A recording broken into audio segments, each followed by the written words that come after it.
Capítulo 7. ¿Cómo terminó la aventura? Mirar, ¿qué? Inquirió Edmund. Mirad el emblema que aparece en el oro, respondió Caspian. Es un martillo pequeño con un diamante encima como si fuera una estrella, dijo Drinjan.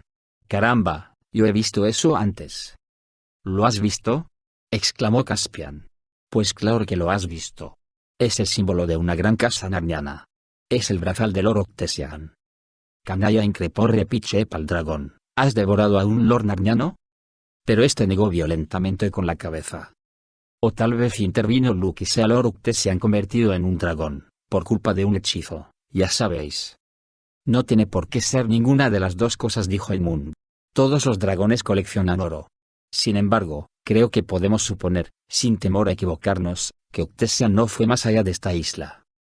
¿Eres Lord Octesian? Preguntó Luke al dragón, y luego, cuando éste meneó la cabeza tristemente, ¿eres alguien hechizado, alguien humano, quiero decir? El animal asintió con energía. Y entonces alguien preguntó, aunque los marineros no se pusieron de acuerdo luego sobre si fue Luke o Edmund quien lo preguntó primero. ¿No serás Eustace, por casualidad? Y Eustace asintió con su terrible testa dragoniana y golpeó con la cola en el suelo y todos dieron un salto atrás, algunos de los marineros con exclamaciones que no pienso poner por escrito para esquivar las lágrimas enormes y ardientes que brotaron de sus ojos.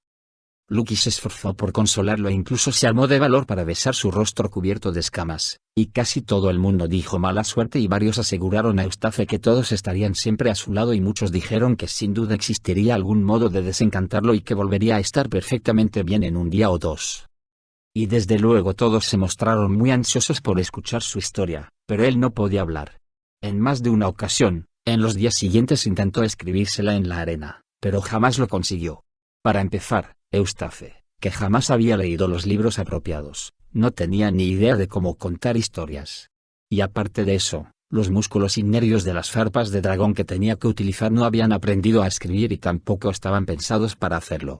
Como resultado, jamás consiguió llegar hasta el final antes de que la marea subiera y borrara todo lo escrito excepto los pedazos que él ya había pisoteado o eliminado con un movimiento de la cola. Y todo lo que habían podido ver era algo parecido a lo siguiente: los puntos corresponden a las partes que él mismo había emborronado. Fiuadormrones agones, quiero decir cueva de Rangones. Spock estaba muerto y obvia mucho al despertar y no pudo sacar de brazo maldición. De todos modos, resultó evidente para todos que el carácter de Eustace había mejorado mucho tras haberse convertido en dragón. Este se mostraba ansioso por ayudar. Sobrevoló toda la isla y descubrió que estaba llena de montañas y habitada únicamente por cabras monteses y piaras de cerdos salvajes. De estos últimos trajo muchos, ya muertos, para aprovisionar el barco. Mataba de un modo muy piadoso, también, ya que podía matar a un animal con un golpe de la cola de modo que éste ni siquiera se enteraba de que lo habían matado y presumiblemente sigue sin saberlo. Devoró unos cuantos él mismo, desde luego, pero siempre cuando estaba a solas, pues ahora que era un dragón le gustaba la comida cruda, aunque no soportaba que los demás contemplaran el modo tan repugnante en que se alimentaba.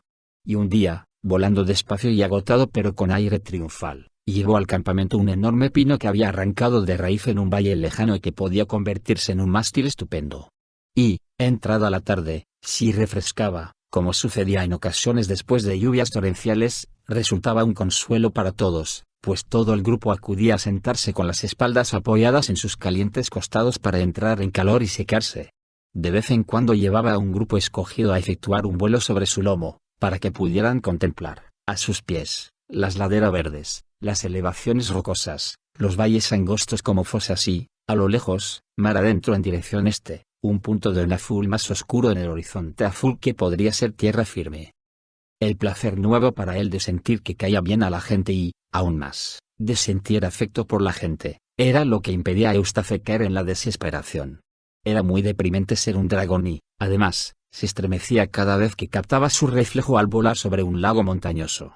Odiaba las enormes alas de murciélago, la cresta dentada de su lomo y las farpas afiladas y curvas. Casi temía quedarse a solas consigo mismo y sin embargo le avergonzaba estar con los demás. Las tardes que no lo usaban como botella de agua caliente se escabullía fuera del campamento y se enroscaba como una serpiente entre el bosque y el agua. En tales ocasiones, y con gran sorpresa por su parte, era Repichep quien le proporcionaba más consuelo.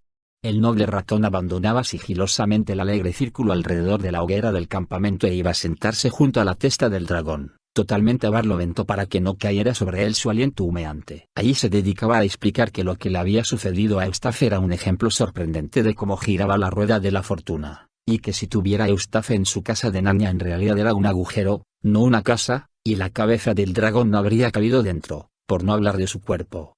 Podría mostrarle más de un centenar de ejemplos de emperadores, reyes, duques, caballeros, poetas, amantes, astrónomos, filósofos y magos, que habían ido a parar de la prosperidad a una situación de lo más angustiosa, y como muchos se habían recuperado y vivido felizmente a partir de entonces. Tal vez no parecía tan reconfortante en aquel momento, pero la intención era buena y Eustace jamás lo olvidó. Pero lo que desde luego pesaba sobre todos como una losa era el problema de qué hacer con el dragón cuando estuvieran listos para zarpar. Intentaba no hablar de ello cuando él estaba ahí, pero la criatura no podía evitar oír sin querer cosas como, ¿cabría a lo largo de un lado de la cubierta? ¿Tendríamos que mover todas las provisiones al otro lado de la bodega para equilibrarlo? ¿Serviría de algo remolcarlo? ¿Podría seguirnos volando? Y el más frecuente de todos los comentarios, pero, ¿cómo vamos a alimentarlo? Y el pobre Eustace cada vez se daba más cuenta de que había sido una molestia constante desde su primer día a bordo y de que ahora lo era aún más. Y aquello le corroía la mente, igual que el brazalete se le hincaba en la pata. Sabía que no hacía más que empeorar las cosas si intentaba romperlo con los enormes dientes, pero no podía evitar probarlo de vez en cuando, en especial en las noches calurosas. Unos 6 días después de su desembarco en la isla del dragón, Edmund se despertó muy temprano. La luz era aún grisácea, de modo que uno podía distinguir los troncos de los árboles si se encontraban entre él y la bahía, pero no en la otra dirección. Al despertar le pareció oír que algo se movía, así que se incorporó sobre un codo y miró a su alrededor. Al poco tiempo le pareció ver una figura oscura que avanzaba por el lado del bosque que daba al mar. La primera idea que le vino a la mente fue, ¿tan seguros estamos de que no hay nativos en esta isla? A continuación pensó que se trataba de Caspian. Era aproximadamente de la misma estatura, pero sabía que éste había dormido a su lado y podía advertir que seguía ahí. Edmund se aseguró de que su espada seguía donde tenía que estar y luego se levantó para investigar. Descendió sin hacer ruido hasta el linde del bosque y vio que la figura seguía ahí. Entonces se dio cuenta de que era demasiado pequeña para ser Caspian y demasiado grande para pertenecer a Loki. Como no salió huyendo, Edmund desenvainó la espada y estaba a punto de dar el alto al desconocido cuando éste dijo en voz baja: ¿Eres tú, Edmund? Sí, ¿quién eres? ¿No me conoces? Preguntó el otro. Soy yo, Eustace. Cielos. Claro que eres tú. Pero, ¿cómo? Chis, dijo Eustace, y se tambaleó como si fuera a caer. Cuidado, advirtió Edmund, sujetándolo. ¿Qué sucede? ¿Te encuentras mal? Eustace permaneció en silencio tanto tiempo que Edmund creyó que se había desmayado, pero finalmente dijo: Ha sido horroroso. No te haces a la idea, pero ahora ya ha pasado. ¿Podríamos ir a charlar a alguna parte? No quiero encontrarme con los demás, aún no. Sí, claro, donde tú quieras, respondió su primo. Podemos ir a sentarnos en aquellas rocas de ahí. Oye, realmente me alegro de verte siendo tú mismo otra vez. Debes de haberlo pasado muy mal. Fueron hasta las rocas y se sentaron de cara a la bahía mientras el cielo se iba tornando más pálido y las estrellas desaparecían a excepción de una muy brillante situada muy baja y cerca de la línea del horizonte. No te contaré cómo me convertí en un dragón hasta que se lo pueda contar a los demás y acabar con ello, dijo Eustace. A propósito, ni siquiera sabía que era un dragón hasta que te oí utilizar la palabra cuando aparecí aquí la otra mañana. Lo que quiero es contarte cómo dejé de serlo. Adelante. Bueno, anoche me sentía más desdichado que nunca. Y ese espantoso brazalete me hacía un daño horrible. ¿Ahora ya no te duele? Eustace se echó a reír con una risa muy distinta de cualquier otra que Edmund lo hubiera oído jamás y se quitó sin problemas la joya del brazo. Ahí lo tienes, declaró, y, por mí, quien lo quiera puede quedárselo. Bien, como decía, estaba ahí acostado en el suelo sin dormir y preguntándome qué iba a ser de mí. Y entonces, aunque, claro, podría haber sido un sueño. No lo sé. Sigue, dijo Edmund, con una paciencia considerable. Bueno, sea lo que sea, levanté los ojos y vi lo último que esperaba ver: un león enorme que se acercaba despacio a mí. Y una cosa muy extraña era que anoche no había luna, pero brillaba la luz de la luna donde estaba el león. Se acercó cada vez más, y yo me sentí muy atemorizado. Uno pensaría que, siendo un dragón, podría haber derribado a cualquier león sin problemas. Pero no era esa clase de miedo. No temía que fuera a comerme, simplemente le tenía miedo, no sé si me explico. Se acercó a mí y me miró directamente a los ojos. Yo los cerré con fuerza, pero no sirvió de nada porque me dijo que lo siguiera. ¿Quieres decir que habló? No lo sé. Ahora que lo mencionas, no creo que lo hiciera. Pero me lo dijo igualmente. Y supe que tenía que hacer lo que me decía, de modo que me levanté y lo seguí. Y me condujo al interior de las montañas. Y había siempre esa luz de luna sobre el felino y alrededor de él, allí donde iba. Por fin llegamos a la cima de una montaña que no había visto nunca y en lo alto de aquella montaña había un jardín, con árboles y frutas y todas esas cosas. En el centro había un pozo. Supe que era un pozo porque se veía el agua borboteando desde el fondo, pero era mucho más grande que la mayoría de pozos, igual que una enorme bañera de mármol con peldaños que descendían a su interior. El agua era totalmente transparente y pensé que si podía meterme ahí dentro y bañarme, seguramente se aliviaría el dolor de mi pata. Pero el león me dijo que debía desvestirme primero. En realidad no sé si lo dijo en voz alta o no. Estaba a punto de responder que no podía desvestirme porque no llevaba ropas cuando de repente se me ocurrió que los dragones son una especie de reptiles y que las serpientes pueden desprenderse de la piel. Claro, me dije, eso es lo que quiere decir el león. Así pues empecé a rascarme y las escamas comenzaron a caer por todas partes. Y a continuación arañé un poco más fuerte y, en lugar de caer únicamente escamas, toda la piel empezó a despegarse limpiamente, como sucede después de una enfermedad o como si se tratara de un plátano. Al cabo de 1 minuto o 2 me deshice de toda ella, y pude contemplarla allí junto a mí, mostrando un aspecto repulsivo. Fue una sensación deliciosa. Entonces inicié el descenso al pozo para tomar un baño. Pero justo cuando iba a introducir los pies en el agua bajé los ojos y descubrí que seguían siendo duros, ásperos, arrugados y llenos de escamas. Vaya, no pasa nada, me dije, solo significa que tenía otro traje más pequeño debajo del anterior, y tendré que quitármelo también. De modo que arañé y desgarré otra vez y aquella otra piel también se desprendió sin problemas y salí de ella y la dejé ahí tirada en el suelo junto a la otra y fui hacia el pozo para bañarme. Bueno, pues volvió a suceder exactamente lo mismo. Y pensé, cielos, pero, ¿de cuántas capas de piel tengo de desprenderme? Porque ansiaba meter los brazos en el agua. Así que volví a rascar por tercera vez y me deshice de una tercera piel, igual que había sucedido con las otras 2, y me la quité. Pero en cuanto me miré en el agua supe que no había servido de nada. Entonces el león dijo, pero no sé si lo dijo en voz alta: tendrás que permitir que te desvista yo. Me daban miedo sus garras, te lo aseguro, pero en aquellos momentos estaba tan desesperado que me acosté bien estirado sobre el lomo para que lo hiciera. El primer desgarrón fue tan profundo que creí que había penetrado hasta el mismo corazón. Y cuando empezó a tirar de la piel para sacarla, sentí un dolor mayor del que he sentido jamás. Lo único que me permitió ser capaz de soportarlo fue el placer de sentir cómo desprendían aquella cosa. Ya sabes, es como cuando te arrancas la costra de una herida. Duele horrores, pero resulta divertidísimo ver cómo se desprende. Sé exactamente lo que quieres decir, repuso Edmund. Bueno, pues arrancó por completo aquella cosa espantosa, igual que pensaba que lo había hecho yo mismo las otras 3 veces, solo que entonces no había sentido daño, y ahí estaba, sobre la hierba, aunque mucho más gruesa, oscura y con un aspecto más nudoso que las otras. Y ahí estaba yo, suave, y blandito como un palo descortezado y más pequeño que antes. Entonces me sujetó, lo que no me gustó demasiado, ya que todo mi cuerpo resultaba muy delicado ahora que no tenía piel, y me arrojó al agua. Me escoció una barbaridad, pero solo unos instantes. Después de eso resultó una sensación deliciosa y, en cuanto empecé a nadar y a chapotear, descubrí que el dolor del brazo había desaparecido. Y enseguida comprendí el motivo. Volví a ser un muchacho. Sin duda pensarías que estoy loco si te contara cómo me sentí al ver de nuevo mis brazos. Ya sé que no tengo músculos y que son bastante fofos comparados con los de Caspian, pero me alegré tanto de volver a verlos. Al cabo de un rato el león me sacó y me vistió. ¿Te vistió? ¿Con sus garras?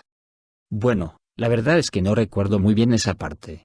Pero lo hizo de un modo u otro con prendas nuevas, las mismas que llevo puestas ahora, precisamente. Y luego, de repente, me encontré de vuelta aquí. Lo que me hace pensar que debe de haber sido un sueño. No, no era un sueño, respondió Edmund. ¿Por qué no? Bueno, pues están las ropas, para empezar. Y te han, digamos que, desdragonado, en segundo lugar.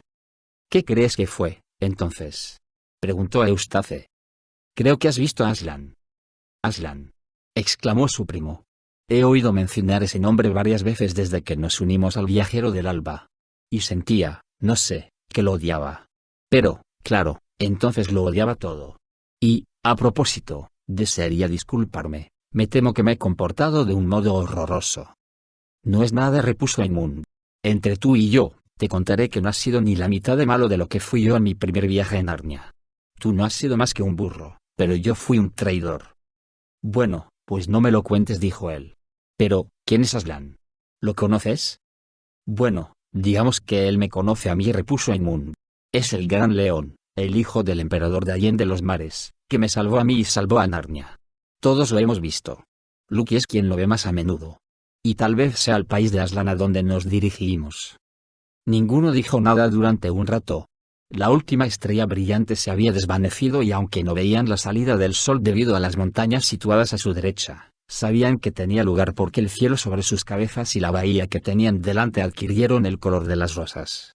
Entonces una ave de la familia de los lords chilló en el bosque detrás de ellos, y oyeron movimientos entre los árboles, y finalmente sonó un toque del cuerno de Caspian. El campamento despertaba. Grande fue el regocijo cuando Edmund y el recuperado Eustace penetraron en el círculo de personas que desayunaban alrededor de la fogata. Y entonces, claro, todos oyeron la primera parte de la historia. Los ahí reunidos se preguntaron si el otro dragón habría matado al Lord Octesian años atrás o si el anciano dragón habría sido el mismo Octesian. Las joyas con las que Eustace se había llenado los bolsillos en la cueva habían desaparecido junto con las ropas que había llevado entonces, pero nadie, y mucho menos Eustace, sintió el menor deseo de regresar a aquel valle en busca de más riquezas. Al cabo de unos pocos días el viajero del alba, con un nuevo mástil, una nueva capa de pintura y bien aprovisionado, estuvo listo para zarpar. Antes de embarcar, Caspian hizo tallar en la cara lisa de un acantilado que miraba al mar lo siguiente: Isla del Dragón. Descubierta por Caspian X. Rey de Narnia, etc. En el 4º año de su reinado. Aquí, suponemos, encontró la muerte. Lord Octesian. Sería agradable, y bastante cierto, decir que desde aquel momento en adelante Eustace fue un chico distinto. Pero si hay que ser estrictamente precisos deberíamos decir empezó a ser un chico distinto, pues padeció algunas recaídas. Todavía hubo muchos días en los que podía mostrarse muy odioso, pero la mayoría de ellos no los reseñaré. La curación había empezado. El brazalete de Lord Octesian tuvo un curioso destino. Eustace no lo quería y se lo ofreció a Caspian, quien, a su vez, se lo ofreció a Lucky. Esta no sentía demasiado interés por poseerlo, de modo que Caspian dijo muy bien, entonces, que sea para quien lo agarre, y lo lanzó al aire mientras todos estaban de pie contemplando la inscripción. El aro ascendió, centelleando bajo la luz del sol, y se enganchó, quedando colgado, tan limpiamente como un tejo bien lanzado, en una pequeña hendidura de la roca. Nadie podía trepar para recuperarlo desde abajo y nadie podía descender desde la cima, tampoco.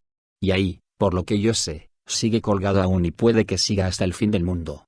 Capítulo 8. Salvados por los pelos en 2 ocasiones. Todo el mundo se sentía muy animado cuando el viajero del alba abandonó la isla del dragón. Tuvieron viento a favor en cuanto salieron de la bahía y llegaron muy temprano a la mañana siguiente a la tierra desconocida que algunos habían divisado mientras volaban sobre las montañas cuando Eustace era todavía un dragón. Era una isla llana y verde, en la que no vivían más que conejos y unas cuantas cabras, pero a juzgar por las ruinas de cabañas de piedra y por algunos lugares ennegrecidos allí donde había habido hogueras, supusieron que estaba habitada no hacía mucho tiempo. También había algunos huesos y armas rotas. Cosa de piratas, dijo Caspian. O del dragón, añadió Edmund. La única otra cosa que encontraron fue un pequeño bote de cuero, o barquilla, en la playa. Estaba hecha de cuero tensado sobre una estructura de mimbre, y era diminuta, con apenas 1,20 m de longitud, y la paleta que todavía se hallaba en su interior guardaba las mismas proporciones. Pensaron que bien había sido construida para un niño o los pobladores del país habían sido enanos. Repiche decidió quedársela, ya que tenía el tamaño justo para él. Así pues, la llevaron a bordo. Bautizaron el lugar como Isla Quemada, y reanudaron la navegación antes del mediodía. Durante 5 días navegaron empujados por un viento sur-sudeste, sin avistar tierra y sin ver peces ni gaviotas. Luego hubo un día en que llovió con fuerza hasta la tarde. Eustace perdió 2 partidas de ajedrez contra Repiche y empezó a actuar de nuevo como el antiguo y desagradable niño que había sido, y Edmund declaró que ojalá hubieran podido ir a América con Susan. Entonces Lucky miró por la ventana de popa y exclamó: me parece que empieza a parar. ¿Y qué es aquello? Todos se amontonaron en la toldilla al escucharlo y descubrieron que la lluvia había cesado y que Drinian, que estaba de guardia, también contemplaba con fijeza algo situado a popa. O sería mejor decir, varias cosas. Parecían rocas pequeñas y lisas, toda una hilera de ellas dispuestas a intervalos de poco más de 1 metro. Pero no pueden ser rocas, decía Drinian, porque hace 5 minutos no estaban ahí. Y una acaba de desaparecer, indicó Lucky. Sí, y ahí hay otra que está saliendo, añadió Edmund. Y más cerca, observó Eustace. Cielos, exclamó Caspian. Todo eso viene hacia aquí. Y se mueve mucho más deprisa de lo que nosotros podemos navegar, señor, dijo Drinian. Nos alcanzarán dentro de 1 minuto. Todos contuvieron la respiración, pues no resulta nada agradable verse perseguido por algo desconocido ni en tierra firme ni en alta mar. Sin embargo, lo que resultó ser era mucho peor de lo que ninguno había sospechado.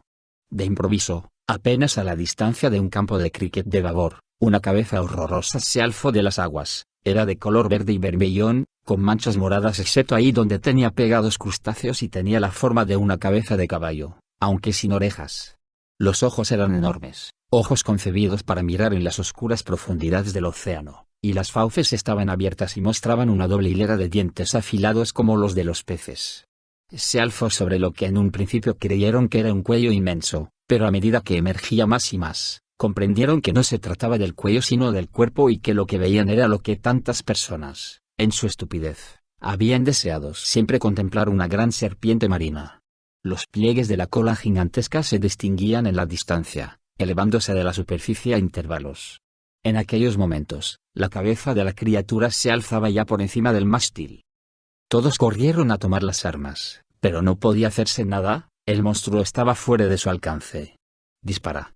Dispara», gritó el maestro arquero, y algunos obedecieron, pero las flechas rebotaron en el pellejo de la serpiente marina como si estuviera recubierto de placas de hierro.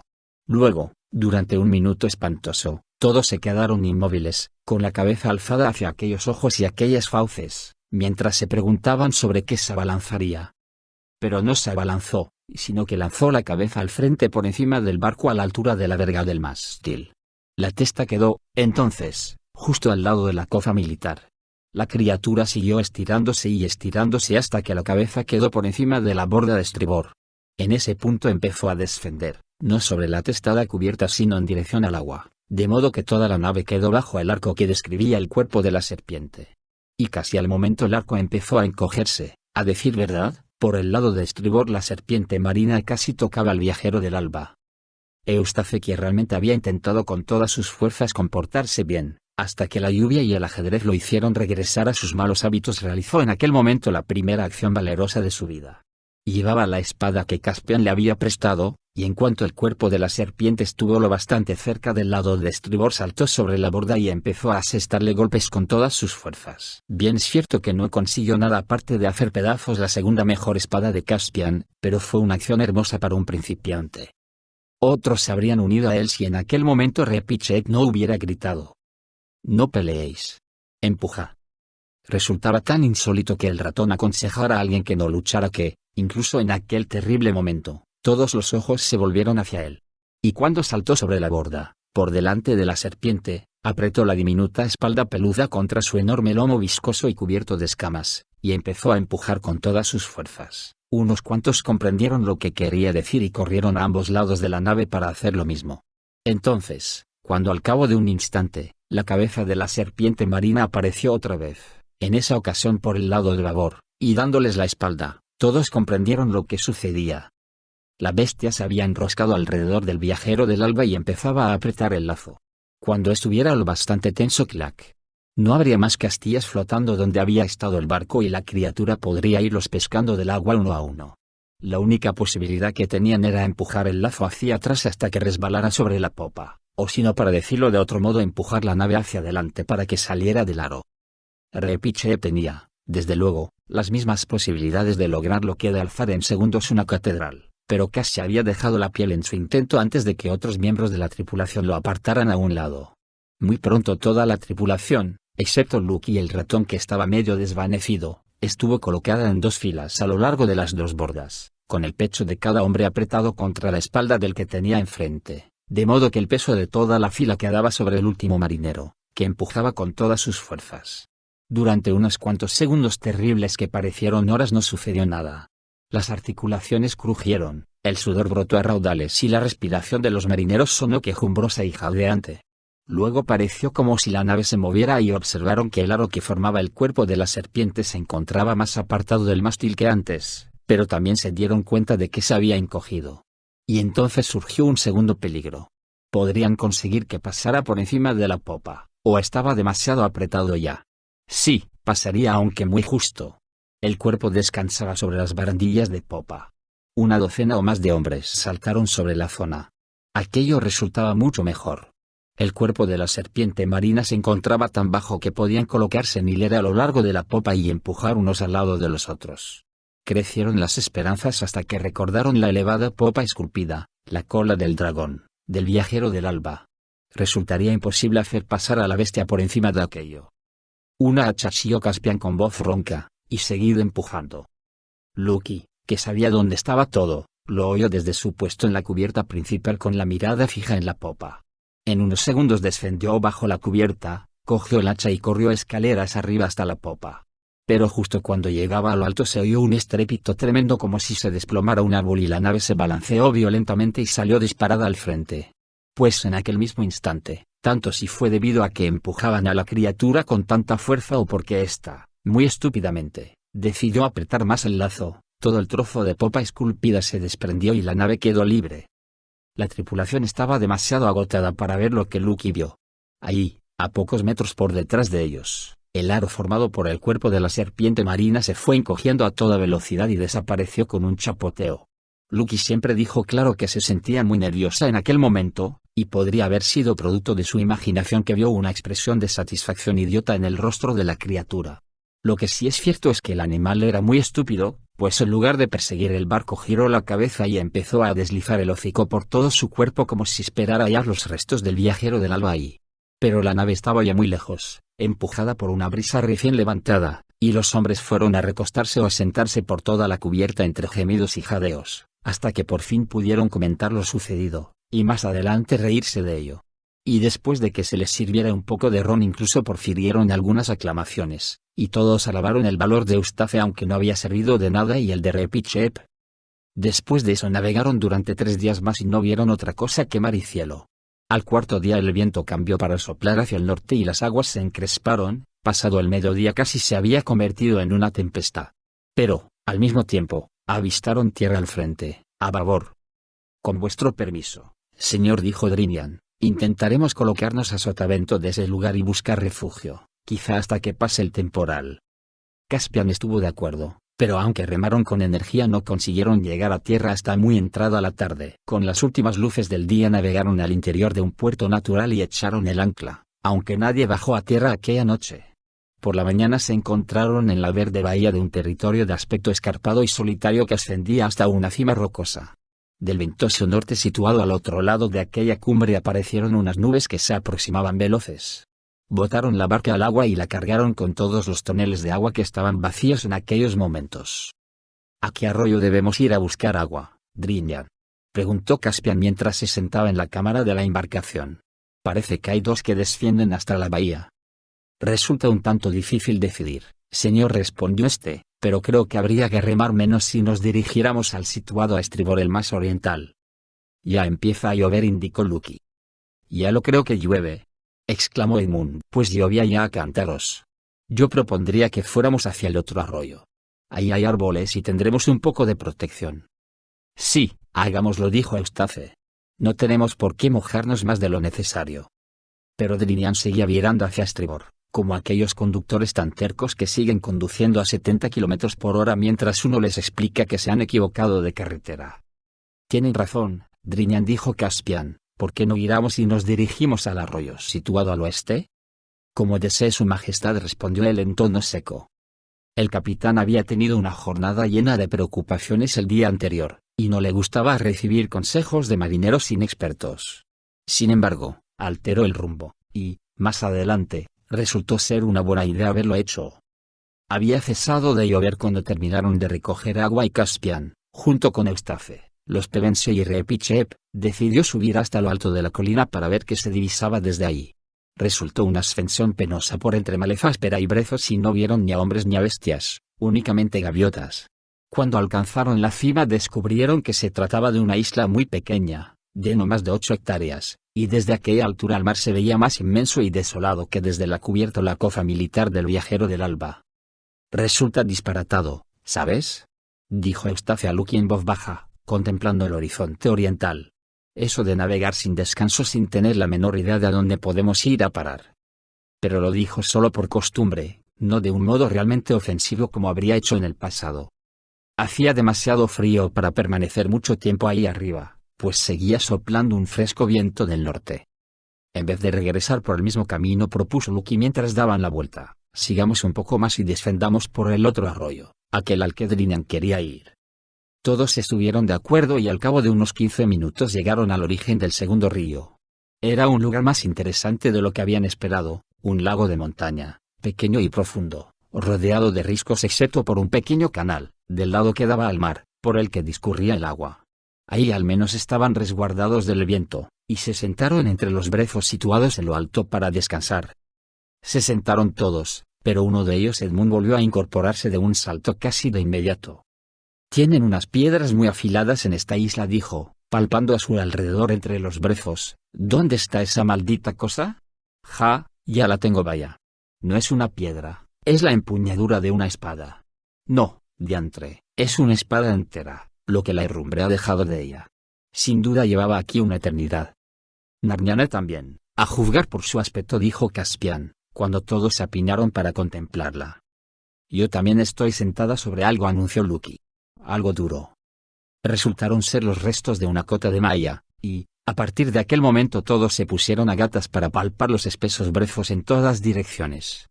La búsqueda reveló, uno a uno, un yelmo, una daga y unas cuantas monedas, no medias lunas calormenas sino genuinos leones y árboles narnianos como los que se podían encontrar cualquier día en el mercado del dique de los Castores o de Veruna.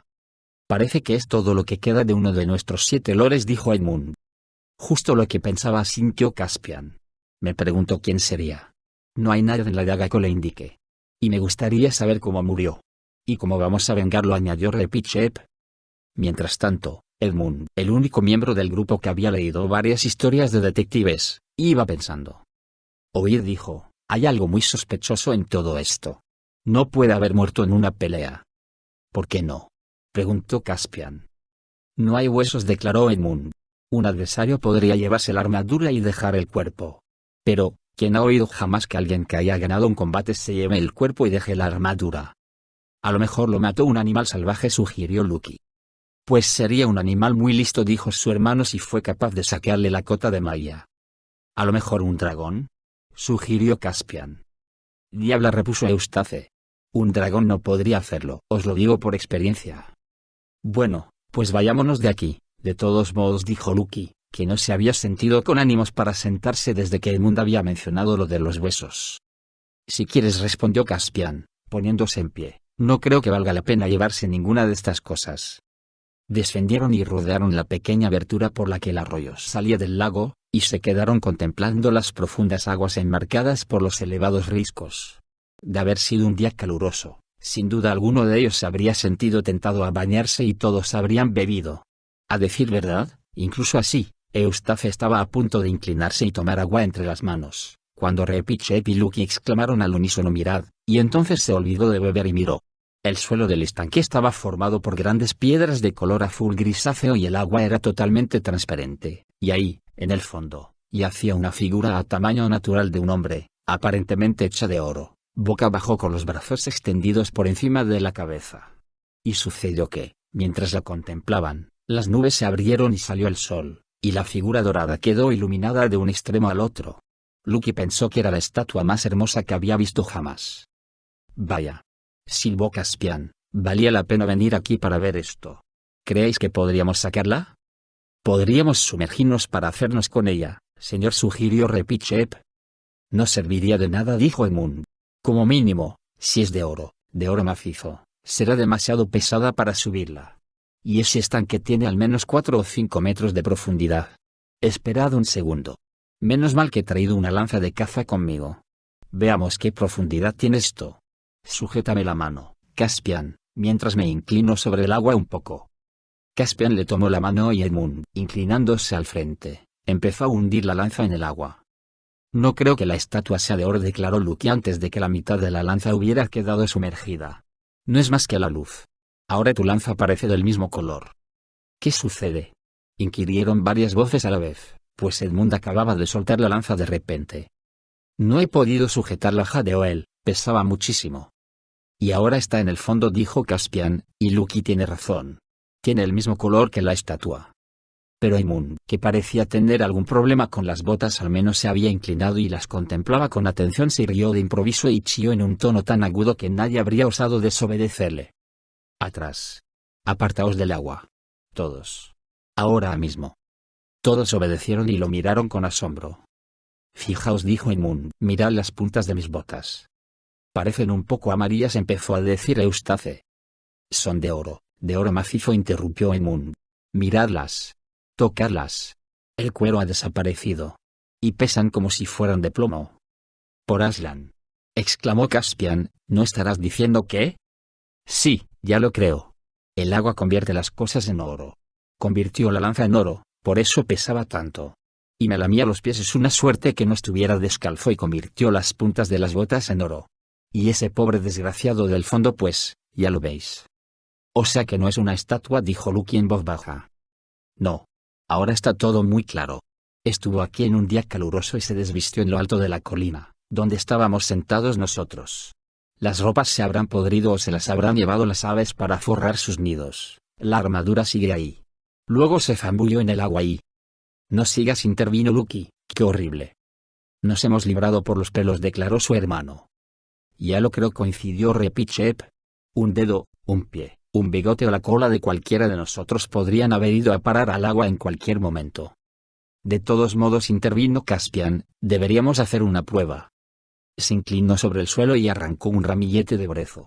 A continuación, con suma cautela, se arrodilló junto al estanque y lo sumergió en él. Era brezo lo que introdujo, lo que sacó era una reproducción perfecta del brezo hecha del oro más puro, pesada y lisa como el plomo. El rey que poseyera esta isla, declaró Caspian despacio, y su rostro se sonrojó mientras lo decía, no tardaría en ser el más rico de todos los reyes del mundo. Reclamó esta isla para siempre como posesión de Narnia. De ahora en adelante recibirá el nombre de Isla del Agua de Oro. Y os apremio a mantenerlo en secreto. Nadie debe enterarse de esto. Ni siquiera Drinian bajo pena de muerte, ¿me oís? ¿Con quién te crees que hablas?, replicó Edmund. No soy súbdito tuyo. Si acaso debería ser al contrario. Soy uno de los 4 antiguos soberanos de Narnia y tú le debes lealtad al sumo monarca, mi hermano. Así que esas tenemos, rey Edmund, pues, dijo Caspian, posando la mano sobre la empuñadura de su espada. Vamos, haced el favor de parar, vosotros dos, intervino Lucky. Esto es lo peor de hacer algo con chicos. Sois una pandilla de idiotas fanfarrones y pendencieros. Su voz se apagó en un grito de asombro. Y todos vieron lo que la niña había visto. Por la ladera gris de la colina situada por encima de ellos, gris, debido a que el brezo no había florecido todavía, silencioso, sin mirarlos y brillando como si se hallara bajo una reluciente luz solar a pesar de que el sol se había vuelto a ocultar, pasó con andares lentos el león más grande que ojo humano haya contemplado jamás. Más tarde, al describir la escena, Lucky dijo tenía el tamaño de un elefante, aunque en otra ocasión se limitó a indicar el tamaño de un caballo de tiro. Sin embargo, no era el tamaño lo que importaba. Nadie osó preguntar qué era, pues todos sabían que se trataba de Aslan. Y nadie vio como por dónde se marchaba. Se miraron los unos a los otros como si despertaran de un sueño. ¿De qué hablábamos?, preguntó Caspian. ¿Me he comportado de un modo ridículo? Señor, dijo Repichep, este lugar está maldito. Regresemos a bordo de inmediato. Y si pudiera tener el honor de bautizar esta isla, yo la llamaría Isla del Agua Letal. Me parece un nombre muy apropiado, repuso Caspian, aunque ahora que lo pienso, no sé por qué. Pero parece que el tiempo mejora y diría que Drinian estará ansioso por zarpar. ¿Cuántas cosas podremos contarle? Pero en realidad no tuvieron gran cosa que contar, ya que el recuerdo de la última hora se había vuelto totalmente confuso. Sus majestades parecían hechizados cuando subieron a bordo, comentó Drinian a Rife algunas horas más tarde, cuando el viajero del alba volvió a surcar las aguas y la Isla del Agua Letal quedó por debajo de la línea del horizonte. Algo les sucedió en ese lugar, Pero lo único que he conseguido sacar en claro ha sido que creen haber encontrado el cuerpo de uno de esos lores que buscamos. ¿Es eso cierto, capitán?, preguntó Rince. Bueno, pues ya son 3. Solo quedan 4 más. A este paso podríamos estar en casa poco después de Año Nuevo. Y no estaría nada mal. Me estoy quedando sin tabaco. Buenas noches, señor. Capítulo 9. La isla de las voces. Y entonces los vientos, que durante tanto tiempo habían soplado del noroeste, empezaron a soplar del oeste mismo, y cada mañana cuando el sol surgía del mar, la proa curva del viajero del alba se alzaba justo en medio del astro rey. Algunos pensaron que el sol parecía más grande ahí que en Narnia, pero otros discreparon. Navegaron sin pausa impelidos por una brisa suave pero a la vez constante, y no avistaron ni peces, ni gaviotas, ni barcos, ni costas. Y las provisiones volvieron a escasear, y se deslizó furtivamente en sus corazones la idea de que tal vez hubieran llegado a un mar sin fin. No obstante, cuando amaneció el último día que podían arriesgarse a proseguir con su viaje al este, justo al frente entre ellos y la salida del sol, divisaron una tierra llana posada en el agua como una nube. Atracaron en una bahía amplia mediada la tarde y desembarcaron.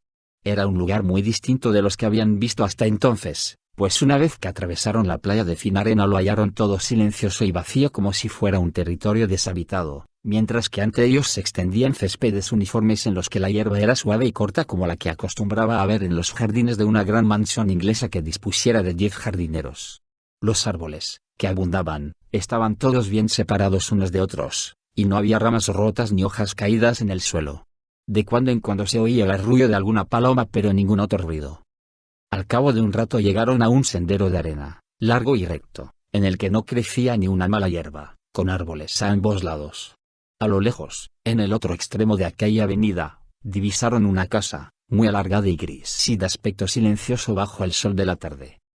Nada más entrar en aquel sendero, Lucky advirtió que se le había metido una piedrecilla en el zapato. En aquel lugar desconocido tal vez habría sido mejor que pidiera a los otros que aguardaran mientras se la quitaba, pero no lo hizo. Se quedó rezagada sin hacer ruido y se sentó para quitarse el zapato. Se le había hecho un nudo en el lazo. Antes de que hubiera conseguido deshacer el nudo, sus compañeros estaban ya a bastante distancia, y cuando por fin se sacó el guijarro y volvió a calzarse el zapato ya no los oía. Pero casi al momento oyó otra cosa, que no provenía de la casa. Lo que oyó fue un golpeteo, que sonaba como si docenas de trabajadores fornidos dieran en el suelo con todas sus fuerzas con enormes mazos de madera. Y el sonido se acercaba con rapidez. Estaba sentada ya de espaldas a un árbol, y puesto que este no era uno al que pudiera trepar, no pudo hacer otra cosa que quedarse ahí, totalmente inmóvil, y aplastarse contra el tronco con la esperanza de que no la vieran. Plomp, plomp, plomp, y fuera lo que fuese tenía que estar muy cerca ya porque notaba que el suelo se estremecía. Sin embargo, no veía nada y pensó que la cosa o cosas debían estar detrás de ella. Pero entonces oyó otro plomp en el sendero justo delante de ella. Supo que era en el sendero no únicamente por el sonido sino porque vio como la arena se desparramaba como si le hubieran asestado un golpe tremendo. Pero no vio que la había golpeado. A continuación todos los sonidos de golpes se juntaron a unos 6 metros de distancia de ella y cesaron de improviso. Entonces se oyó una voz. Realmente resultaba aterrador porque seguía sin ver nada.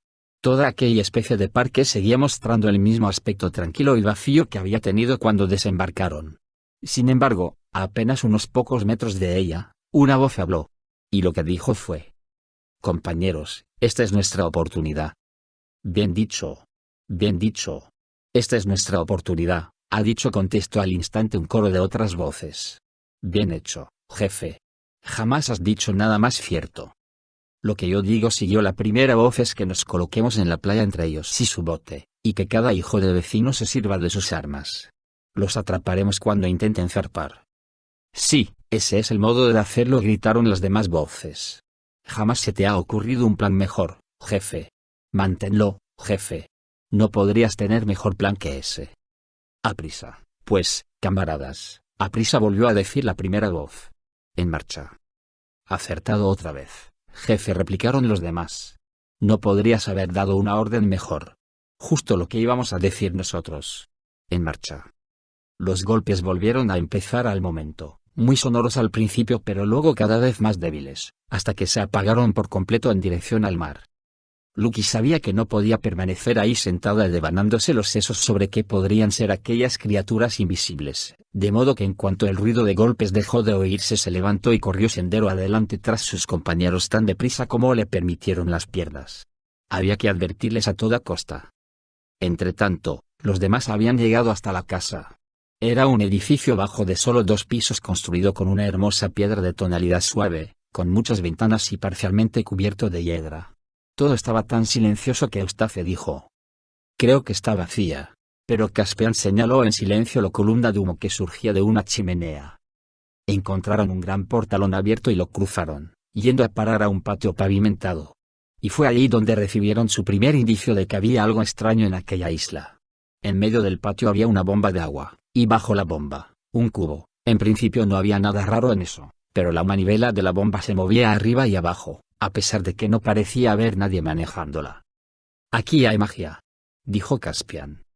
«Maquinaria», exclamó Eustace. «Me parece que por fin hemos llegado a un país civilizado». En aquel momento Lucky, sudorosa y sin aliento, penetró corriendo en el patio detrás de ellos. En voz baja intentó hacerles comprender lo que había escuchado, y una vez que lo hubieron entendido en parte ni el más valiente de ellos se mostró nada contento. «Enemigos invisibles», masculló Caspian, «y que nos quieren aislar del bote. Esto no pinta nada bien». «¿No tienes ni idea de qué clase de criaturas son, Lu?», preguntó Edmund. «¿Cómo puedo tenerla, Ed, si no podía verlas? ¿Parecían humanos por sus pisadas?» «No oí ningún sonido de pies, únicamente voces y ese aterrador golpeteo como de un mazo». «Me gustaría saber», intervino Repichep, «si se vuelven visibles cuando los atraviesas con una espada». «Me parece que no tardaremos en descubrirlo», indicó Caspian. «Pero salgamos de esta entrada. Hay uno de ellos junto a la bomba de agua escuchando todo lo que decimos». Salieron y regresaron al sendero, donde los árboles tal vez harían que resultasen menos visibles. «No es que vaya a servir de mucho», observó Eustace, «intentar ocultarse de gente a la que uno no puede ver. Pueden estar por todas partes a nuestro alrededor». «Bien, Drinian», dijo Caspian, «¿qué tal si diéramos el bote por perdido, descendiéramos a otra parte de la bahía, e hiciéramos señales al viajero del alba para que pusiera rumbo hacia nosotros y nos rescatará?» «No hay suficiente profundidad para la nave, señor», respondió Drinian. «Podríamos nadar», sugirió Lucky. «Majestades», intervino Repichep, «escuchadme. Es una tontería pensar en esquivar a un enemigo invisible avanzando a hurtadillas o sigilosamente. Si estas criaturas están decididas a enfrentarse a nosotros, tened por seguro que lo conseguirán. Y acabe como acabe esto, yo preferiría pelear con ellas cara a cara o que me atrapen por la cola». «Realmente creo que Red tiene razón esta vez», declaró Edmund. «Sin duda», añadió Lucky, «si Rife y los que siguen en el viajero del alba nos ven peleando en la orilla podrán hacer algo. Pero no nos verán pelear si no pueden ver al enemigo», indicó Eustace en tono desdichado. «Pensarán que agitamos las espadas en el aire para divertirnos». Se produjo un incómodo silencio. «Bueno», dijo Caspian finalmente, «acabemos con esto. Debemos bajar y enfrentarnos a ellos. Estrechémonos las manos», coloque una flecha en el arco, Luke desenvainó las espadas, todos los demás, y ahora, vamos. Tal vez quieran parlamentar. Resultaba extraño contemplar los céspedes y los enormes árboles con aquel aspecto tan pacífico mientras regresaban a la playa. Y cuando llegaron ahí, y vieron el bote justo donde lo habían dejado y la arena totalmente lisa sin descubrir a nadie en ella, más de uno se planteó que tal vez Luke hubiera imaginado todo lo que les había contado. Pero antes de que llegaran a la arena, sonó una voz en el aire. «No sigáis, señores míos, no sigáis adelante», dijo. «Tenemos que hablar con vosotros primero. Hay más de 50 de nosotros aquí empuñando armas». Eso, apostilló el coro. «Ese es nuestro jefe. Uno puede confiar en lo que dice». «¿Os dice la verdad?». «Desde luego que sí». «Yo no veo a esos 50 guerreros», comentó Repichep. «Es cierto, es muy cierto», respondió la voz principal. «No nos veis». «¿Y por qué no?». «Pues porque somos invisibles». «Mantente firme, jefe, mantente firme», dijeron las otras voces. «Hablas como un libro. No podrían pedir mejor respuesta que esa». «Permanece callado», Rep indicó Caspian, y luego añadió en voz más alta. «Gente invisible, ¿qué queréis de nosotros? ¿Y qué hemos hecho para ganarnos vuestra enemistad?». «Queremos algo que la niña pueda hacer por nosotros», dijo la voz del jefe, y los demás apuntaron que era exactamente lo que habrían dicho ellos. «La niña», exclamó Repichep. «La dama es una reina». «No sabemos nada de reinas», declaró la voz principal, «ni tampoco nosotros, Ni tampoco nosotros, corearon los otros. Pero queremos algo que ella pueda hacer. ¿Qué es? Preguntó Lucky. Y si se trata de algo que vaya en contra del honor o la seguridad de su majestad, añadió el ratón, os asombrará ver a cuántos podemos matar antes de morir.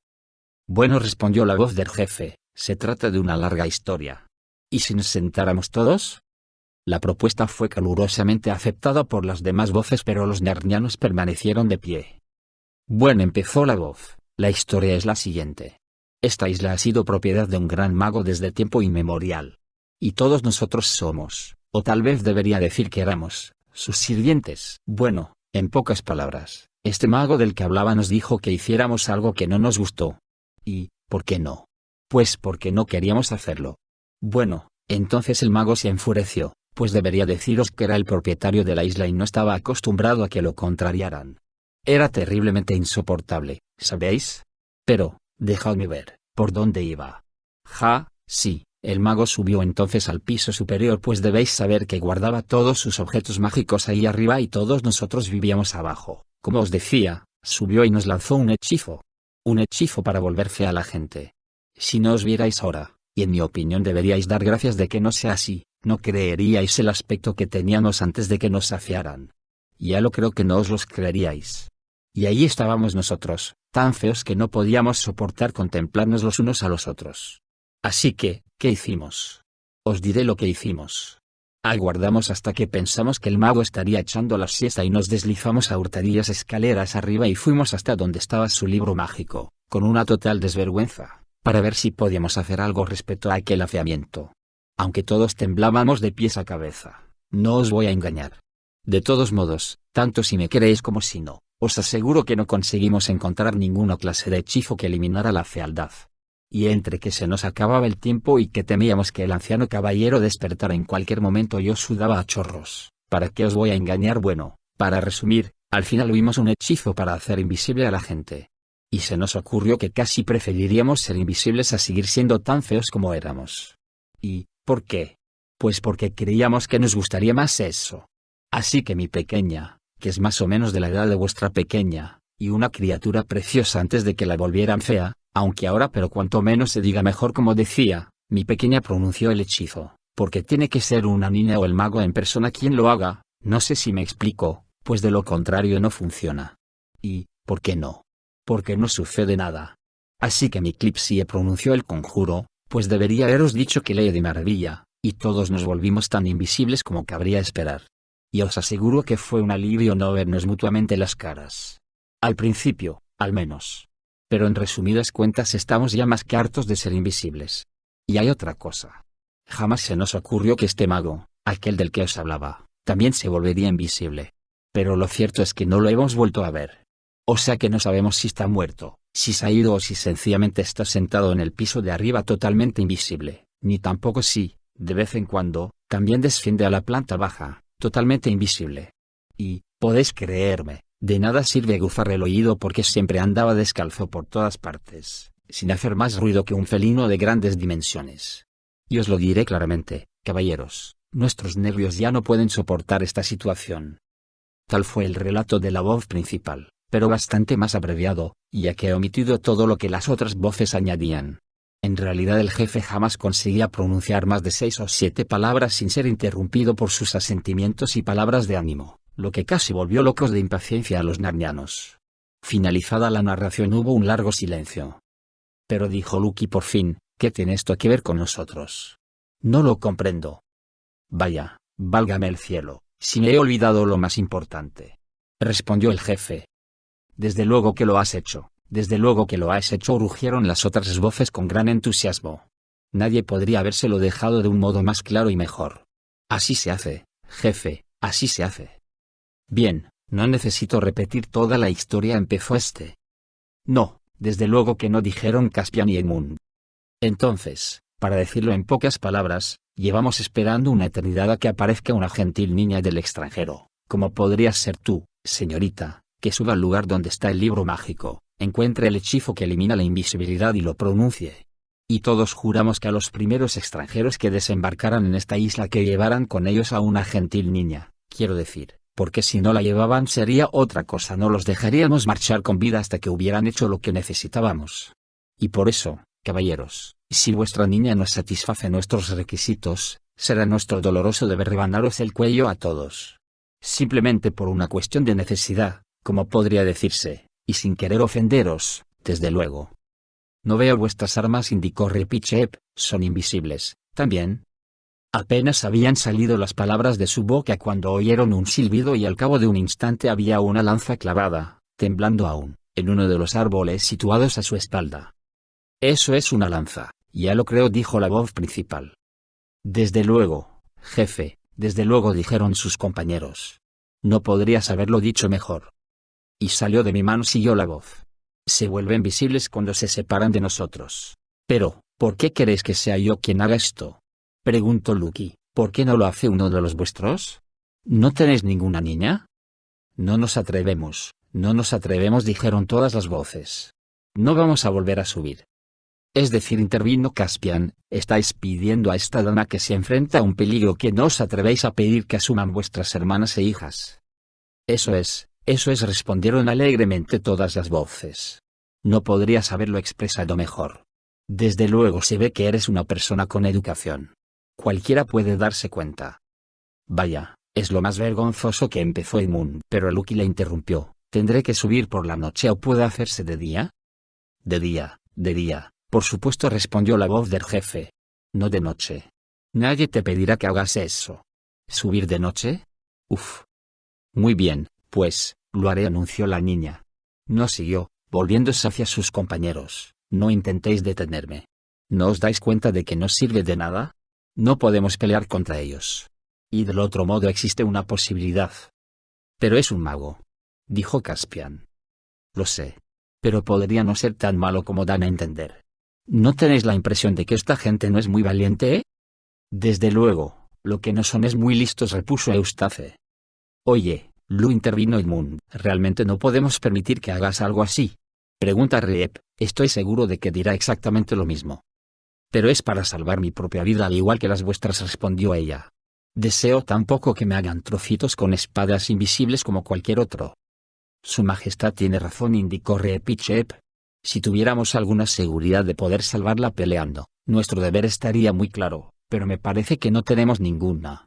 Y el favor que se le solicita no es en absoluto contrario al honor de su Majestad, sino una acción noble y heroica.